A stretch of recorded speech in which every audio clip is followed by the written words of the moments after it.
এই যে আপনার কাছে আর্জেন্টাইনদের কাছে মেসি যেমন আমাদের এই তাজউদ্দিন সাহাদউদ্দিন কিংবা হচ্ছে জামাল তুলনা যদি করি তো একই মানে একই তাদের কাছে মেসির মতোই মেসির বা মেসির চেয়েও বেশি কিছু অনেক কিছু কিছু ক্ষেত্রে তো সেই জায়গা থেকে তারা আরো বেশি ক্যাপ্টেন হামজার জন্য আমরা জিততে চাই মাথায় এটা ঢুকিয়ে দেয়া এই ব্যাপারটা ঢুকাতে পারলে আসলে বাংলাদেশ টিমে পরিবর্তনটা চলে আসবে।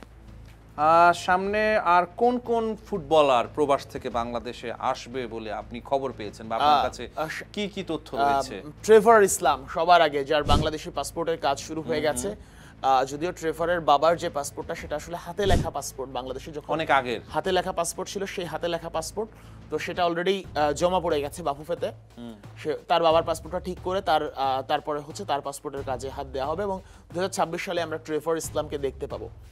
তো ট্রেভারকে নিয়ে একটু বলতে চাই, সেটা হচ্ছে অনেকে বলছে ইউনিভার্সিটি ফুটবলার বললে অনেকেই বাংলাদেশের নাক সিটকায়, মনে করে যে বাংলাদেশে ধরেন যে ঢাকা ইউনিভার্সিটি, বুয়েট বা জগন্নাথ, জাহাঙ্গীরনগর এই ধরনের যে ইউনিভার্সিটি ফুটবল এইটাই কম্পেয়ারটা করে ফেলে। কিন্তু আপনার মানে একজন প্রবাসী ফুটবলারই আমাকে মানে গতকালকেই বলছিলেন, যিনি হচ্ছে প্রবাসেই বড় হয়েছেন এবং খুবই টপ মানে ভালো ফুটবলার, বাংলাদেশ দলের অন্যতম মূল ফুটবলার, তিনি বলছিলেন যে দেখো মানে সে আসলে আপনি তুমি পার্থক্য বুঝে না। সে মানে এইভাবে তাহলে হয়তো আমি বুঝতে পেরেছি ফুটবলারটাকে, হ্যাঁ সেটা আপনি বুঝেছেন। সে বলছে দেখো যে যারা বলে যে ইউনিভার্সিটি টিম, ইউনিভার্সিটি ওই ওরা যে বা আমাদের দেশের যে মানে ইউএস এর যে ইউনিভার্সিটি গুলো, ওই ইউনিভার্সিটি টুর্নামেন্টগুলো বাংলাদেশের পেশাদার লিগ ফুটবলের চেয়ে অন্তত 5 টাইমস বেটার, মানে 5 গুণেরও বেশি ভালো হচ্ছে বাংলাদেশে যে লিগটা হয় এর চেয়েও। এবং ওইখানে যারা টপ পারফর্মার তারা আসলেই ভালো ফুটবলার এবং বাংলাদেশের স্ট্যান্ডার্ডে খুবই ভালো। তো ট্রেভার ইসলাম, জায়ানের কথা কি বলবেন?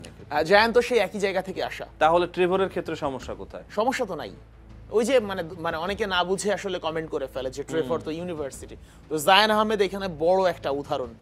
জায়ান তার যে ইমপ্যাক্ট ছিল মানে অসাধারণ ইমপ্যাক্ট। তো জায়ান আহমেদ এই ক্ষেত্রে বড় একটা উদাহরণ হতে পারেন।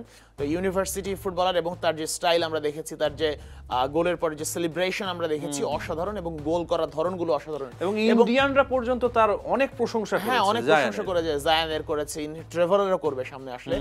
এই যে বাংলাদেশের ফুটবলে যে একটা নবজাগরণ তৈরি হলো এবং ইন্ডিয়াতেও সাড়া পড়ে গেল যে বাংলাদেশ কিভাবে এত প্লেয়ারদের নিয়ে আসছে এবং তারাও তাদের নিয়ম কানুনে পরিবর্তন আনছে, তারাও এখন চাইছে যে বিদেশিরা তাদের হয়ে খেলুক। প্রবাসী এটা হামজা চৌধুরী আসার পর থেকে আসলে ইমপ্যাক্টটা দেখা গেছে, বা হামজা ইফেক্ট। তো সেই তারা তো আর প্রবাসী আনতে পারে না। আমরা সুনীল ছেত্রীকে আবার পকেটে ভরে রেখেছিল বোতলবন্দি করে হামজা চৌধুরী। তো ভারতকে নিয়ে আসলে আমার অত হেডেক নাই, কারণ আমরা তো বারবারই বলি যে ভারতের বিপক্ষে কলা গাছ থাকলে আমরা সেই কলা গাছের পক্ষে। তো সে যাই হোক, তো আমরা আমাদের ফুটবলার নিয়ে আসলে কথা বলতে চাই এবং আমরা ভারতকে হারাতে চাই, এটাই হচ্ছে মূল ব্যাপার। এবং ভারতের হারালে বাংলাদেশের ফ্যানদের জন্য আজকে জামাল ভুঁইয়া বলল যে তোমরা তোমাদের বা ফ্যানরা যেমন এক্সাইটেড থাকে ভারতকে হারানোর জন্য, আমাদের ভেতরেও ভারতকে আমরা ওইভাবেই হারাতে চাই এবং নিজেদের মাঠে খেলা সবকিছু নিজেদের কোনো চেঞ্জ নাই, ভারতকে হারাতে চাই। আর যে বড় একটা সুযোগ রয়েছে, আরো কয়েকটা নাম আমরা ট্রেভারের কথা বললাম, এখন আমাদের ফ্যানরা সবচেয়ে বেশি করে চেয়ে আছে ফারহান আলী ওয়াহিদের দিকে।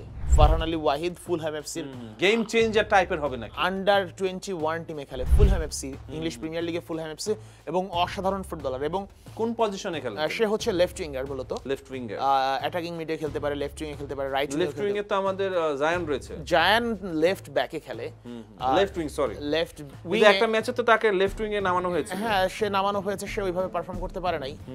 এটা হচ্ছে হাভিয়ার কাবরেরার মাথা থেকে বের হয়েছে যে তাকে একটু লেফট উইঙ্গে খেলিয়ে দেখি, কারণ টেস্ট করে নেই। না, এখানে আরো একটা ব্যাপার আছে। তাকে জায়ানকে যদি আপনি লেফট উইঙ্গে খেলান, লেফট ব্যাকে আপনি সাদউদ্দিনকে খেলাতে পারছেন, মানে সাদকে খেলানোর জন্য জায়ানকে তার জায়গা থেকে সরিয়ে তাকে অন্য জায়গায় দিয়ে দেয়া, এটা সম্ভব।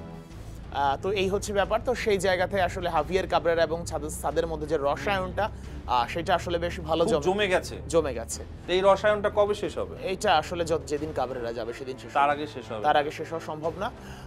তো সে যাই হোক, আমরা একটু বলতে চাচ্ছিলাম ফারহান আলী ওয়াহিদকে নিয়ে। ফারহান আলী ওয়াহিদরা সময় চায়, কিন্তু সময় চাওয়ার ব্যাপারটা আসলে একটু কি ধরনের সময় চায়? যে যেমন হামজা চৌধুরী 2 বছর সময় চেয়েছিল, ঠিক 2 বছর পর হামজা চৌধুরী জয়েন করেছে।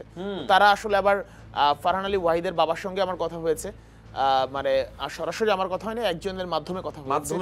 মাধ্যমে কথা হয়েছে, তো তাকে বলেছে যে আমরা সময় চাই, কিন্তু আমি জানতে চাইলাম যে কতদিন সময় চাই, কত দিনটা আর বলে না, দেখতে চাই।